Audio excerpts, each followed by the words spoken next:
let us welcome our contestant number 2.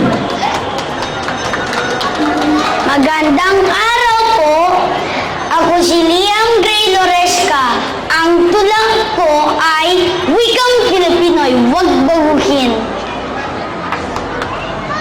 Wikang Pilipino'y huwag baguhin. Sa ito'y ating pagyamanin. Ipinagmamalaki natin ito sa bawat salita, sa bawat pagsasalita. Sa pag-aaral, sa tahanan, sa bawat sulok ng ating bayan. Ang wikang ito'y nagbibigay buhay sa ating kultura, sa ating pagkakakilanlan. Kaya huwag natin itong kalimutan. Ipagmalaki natin ito saan mang panig ng mundo. Wikang Filipino, ikaw ang ating pambansang wika. Sa iyo'y buong pusong sumasaludo. Wikang Filipino'y huwag baguhin, tulad ni Emmanuel F. Del Rosario. Buong pusong sumasaludo sa wika Pilipino. That's our contestant number 2. I can go down.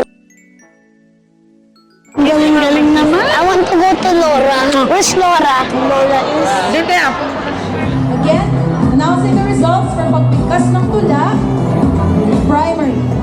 The third place or the bronze medal goes to contestant number 8.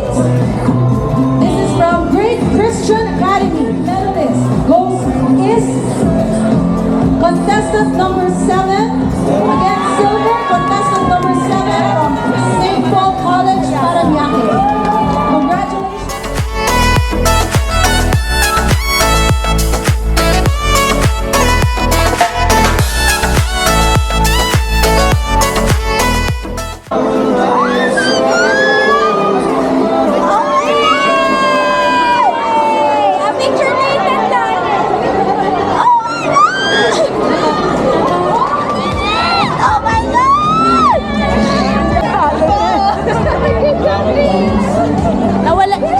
Pinatay ko na yung video. Girl, hindi na video.